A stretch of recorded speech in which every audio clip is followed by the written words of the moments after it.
Kansas Secretary of State Chris Kobach says he won't recuse himself from any recount effort in his challenge of Governor Jeff Collier in yesterday's closely fought primary. Kobach's primary challenge got national notice when he was endorsed by President Trump. Kobach is currently leading Governor Collier by, get this, 0.1%. Another Kansas Republican who doesn't have to worry at all about a recount is our next guest, Republican Congressman Roger Marshall, who won his primary yesterday by over 78%. Good for you, Congressman. Thank you for joining us. Appreciate it. Dave, hello from Manhattan, Kansas. Thanks for having me on. Hi, from one Manhattan to another. All right, it was a pretty dramatic race for governor. First of all, just the fact that Kobach would challenge a fellow Republican for the job, then get the endorsement for President Trump, then come within 1/10 of 1% in beating the governor. Should Secretary Kobach, whose office as Secretary of State would oversee a recount effort, should he recuse himself if that's what happens?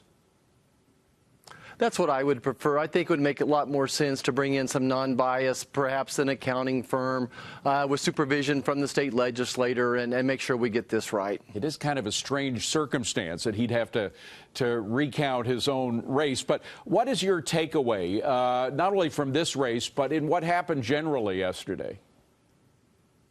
Well, I think certainly President Trump is wildly popular in Kansas. In fact, about 2/3 of Kansans think that President Trump is doing a great job, has this country going in the right direction.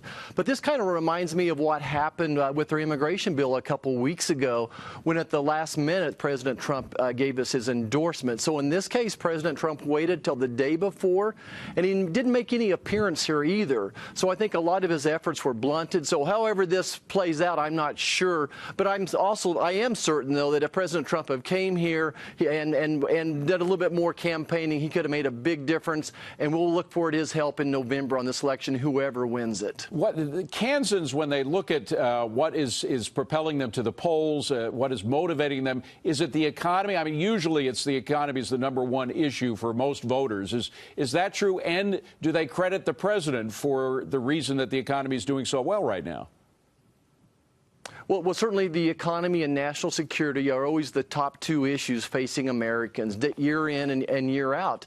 Overall, the nation's economy is doing tremendous, but right now, agriculture is really struggling in Kansas. My district is 60% economically dependent upon agriculture, and you throw low commodity prices on top of trade and tariffs. Certainly, there's some concern about the economy right now. Certainly, we credit President Trump for leading the way with rolling back regulations for the tax cuts and jobs bill, but we have other problems in that country now as well. You talk about national defense. The VA is a part of that. Those who've bravely served this country are very often sold short in terms of the treatment that they get at the Veterans Administration, particularly in the hospitals. We got a new head of the VA, Robert Wilkie. What are your thoughts about that?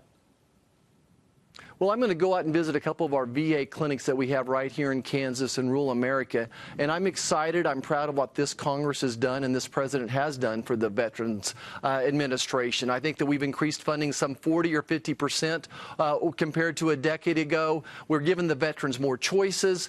We're increasing competition, so there's lots of good things happening for our veterans. You know, I always say put our money where our mouth is. I think we funded about $70 billion for 7 million veterans. That would be comparable to what we're paying for Medicare patients as well. Right. So I think we're going in the right direction here. What about the idea the president has said that veterans deserve a choice? They should get a voucher, which they can take either to a VA clinic or to a private doctor. Are you in favor of that idea? Absolutely. Anything that gives American citizens more choices and increases competition is going to be good. It wasn't too long ago that the patient satisfaction rates in veterans hospitals was under 30–40%, and now they're bragging they have it up to 70%. But I guarantee if there was more competition that those veterans hospitals would pick up the pace. I think that the veterans hospital should start specializing in areas that are unique to veterans, whether it's traumatic brain injuries or joint issues, those types of things. Congressman, great to see you. Thank you very much. Congratulations on your primary victory. Appreciate it.